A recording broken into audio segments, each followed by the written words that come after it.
Hello everyone, welcome back to my channel Mousumi's life. আশা করছি তোমরা সকলেই খুব ভালো আছো, সুস্থ আছো। ভালো থেকো, সুস্থ থেকো।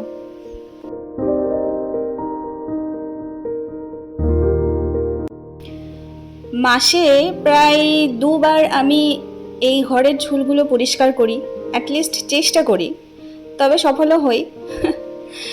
মানে মাসে দুবার করার চেষ্টা করি। তো আজকে সেই দিনের পালা। আর না করলেও হয় না, জানো তো, এত ঝুল জমে যায় যে তুমি করতে বাধ্য। তোমাকে মন টানাবে ওই কাজটা করার জন্য, দেখ দেখ তোর কিন্তু কাজ বাকি আছে।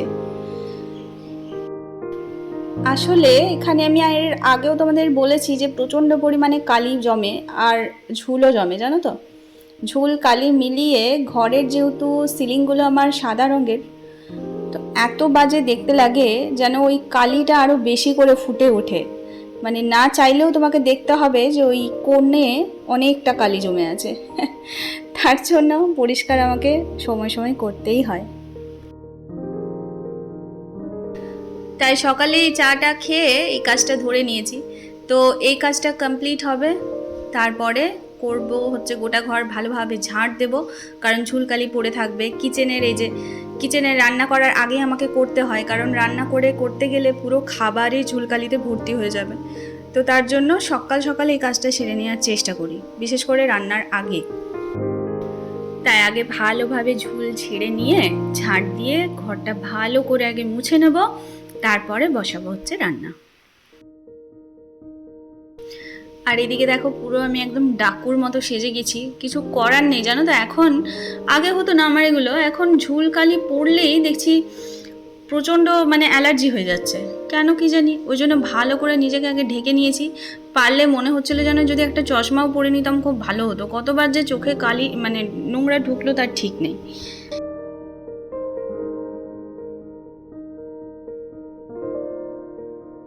তারপর ভেবে দেখলাম জিনিসটা খুব হাস্যকর লাগবে, ওই জন্য আর পড়লাম না। আর এই ঝুল ঝাড়াটা তোমরা চিনতে পারছো? হ্যাঁ, এই ঝুল ঝাড়াটা সেই নতুন ঝুল ঝাড়া যেটাতে আমি একবারও ইউজ করার আগে ক্যান্ডি কেটে একাকার করে দিয়েছে। কি বলবো, ওতেই আমাকে কাজ চালাতে হলো।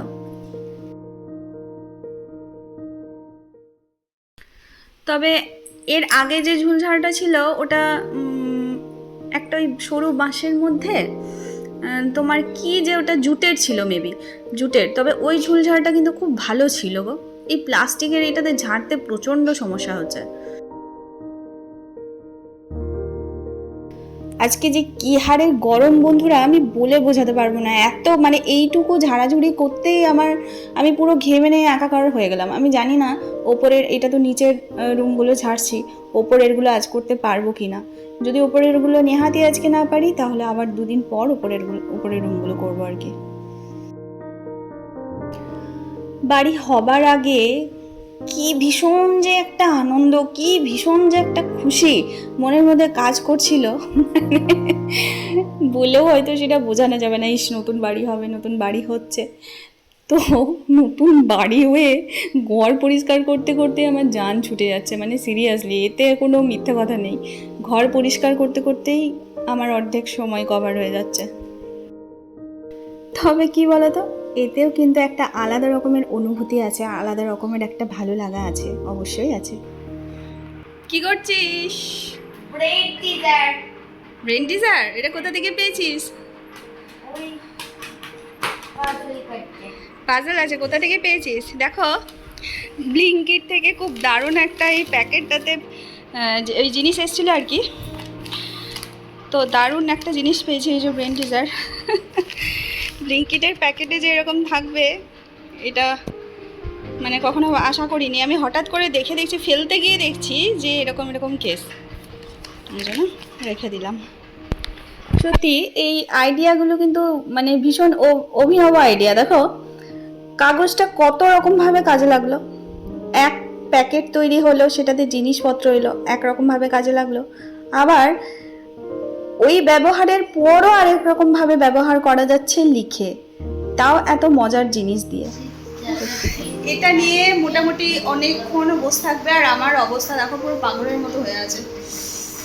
চলো ঝুল টুল ঝেড়ে ঘরদোর পরিষ্কার হয়ে গেছে, একটু টিফিনও করে নিলাম। আর এবার খুব ভালো করে আমি স্নানটা সেরে নেবো। চলো একটু পরে দেখাচ্ছে। এদিকে আমার খুব ভালো করে স্নান সারা হয়ে গেল, খুব ভালো করে মাথায় শ্যাম্পু করেছি আজকে প্রায় 2-4 দিন পর, আর বিশেষ করে আরও ঝুল ঝাড়ার জন্য করলাম।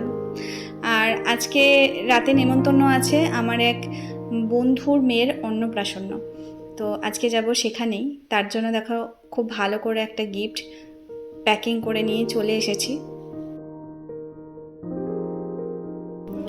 একটু ইউনিক স্টাইলে ভাবলাম সাজাবো, তার জন্য তত্ত্বের মতো করেই দেখো দেব।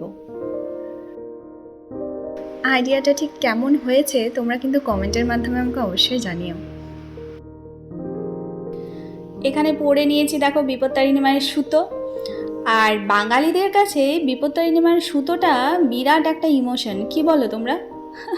আমরা ছোটোবেলাতে ঠাকুমারা যখন পুজো করতো, তো ঠিক এই সুতোটার জন্য ওয়েট করে থাকতাম কিন্তু কখন পুজো শেষ হবে আর ঠাকুমা এসে হাতে আমাদের পরাবে।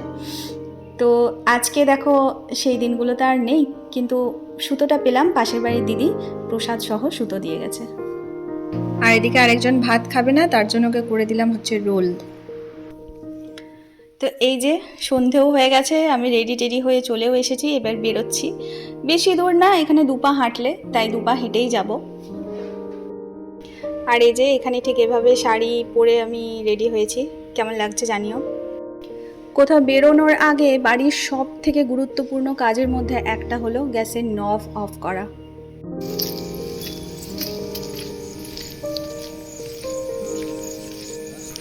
চলো বেরিয়ে পড়েছি, আর ওই যে বললাম 2 পা হেঁটেই, তাই হেঁটেই বেরিয়ে গেছি। আর এই যে আমাদের এখানের মন্দির, দুর্গা মন্দির, দুর্গা পুজো কালী পুজো ঠিক এই মন্দিরেই হয়। এই মন্দির থেকে আর একটু গিয়ে আমি আর হাজবেন্ড এলাম। ছেলে কিছুতেই আসবে না, কিছুতেই আসবে না, আর ফাঁকা ঘর একা রাখতেও ভয় লাগছে, কিন্তু কিছু করার নেই। ও বললো আমার শরীর ভালো লাগছে না, তো অনেক রিস্কের সাথে ওকে একা বাড়িতে ছেড়ে এলাম। আর হাজব্যান্ডের ফোনটা দিয়ে এলাম যে তোর কোনো অসুবিধা হলে তুই কিন্তু অবশ্যই আমাকে ফোন করবি। ঠিক আছে, মাঝে মধ্যে এই অভিজ্ঞতাগুলো দরকার, ও কতটা কি পারছে কি না পারছে, তো তার জন্য ওকে আমরা রেখেই দিয়ে এলাম। আর পরীক্ষা চলছে, মানে এত টায়ার্ডও হয়ে আছে, ওকে জোরও করতে পারছি না, তো ওকে মোটামুটি খাইয়ে খাবার টাবার খাইয়ে তারপরে আমি বেরোলাম। আর এদিকে এতই মারাত্মক গরম, বাচ্চাটা কেঁদে কেটে একদম একাকার। ওকে ভাবলাম একবার কোলে নেব, কিন্তু ওর কান্নাকাটি দেখে আমি ওই গিফটটা দিয়ে কোনো রকমে চলে এসেছি। অনেক দিন পর তারপর আমার এক পুরনো বন্ধুর সাথে দেখা হলো, আর দেখা করে চলে এসেছি এদিকে পকোড়ার স্টলে। আর এই যে অনেক কষ্টে বেচারার কান্নাটা থেমেছে, আসলে এত গরম যে বাচ্চাটা নিতেও পারছে না। আর এই যে সবুজ পাঞ্জাবি পরে আমার বন্ধু, আর ওদিকে নীল শাড়ি পরে আমার বন্ধুর বউ, ও বেচারি ওর চোখের জলটা একটু মুছিয়ে দিল, আসলে অনেকক্ষণ থেকেই কাঁদছে। তো এই যে আমার আরেক বন্ধুর দাদা, আর এই টেবিলটা কোনো রকমভাবে এই যে এই টেবিলটা আমরা কোনো রকমভাবে অ্যারেঞ্জ করলাম, বাপরে বাপ, নইলে এই ব্যাচেও বসতে পারতাম না। আর এদিকে আমার মাথায় চিন্তা আছে যে কোনো রকমভাবে দুটি খেয়ে আমাকে বাড়ি যেতে হবে, কারণ ছেলেটা বাড়িতে একা আছে। তো যাই হোক, এই ব্যাচটা এই আমার বন্ধুর দাদাই ঠিক এই এক্সট্রা টেবিলটা অ্যারেঞ্জ করলো।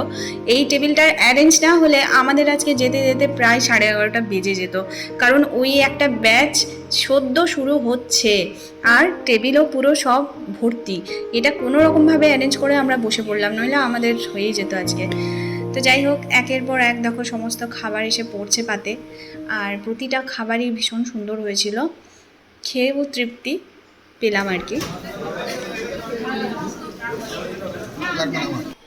এখানে চলে এসেছে দেখো গরম গরম ভেটকি পাতুরি। তো এইটা দিয়ে ভাত খেতে কিন্তু ব্যাপক লাগলো, কিন্তু ভাতটা ছিল হচ্ছে জিরা রাইস, সিম্পল ভাত ছিল না, কিন্তু ওইটা দিয়েও ভালো লাগলো। আর মাটনটা তো অসাধারণ হয়েছিল। ব্যাস বন্ধুকে বিদায় জানিয়ে ফিরে এলাম হচ্ছে বাড়ি। এদিকে ছেলেও দেখলাম ঠিকঠাকই ছিল। আর বাড়িতে এসে মানে কোনো জায়গা থেকে বাড়িতে এসে বিশেষ করে রাতে সব থেকে বেশি যেটা টানে সেটা হলো এই বিছানা।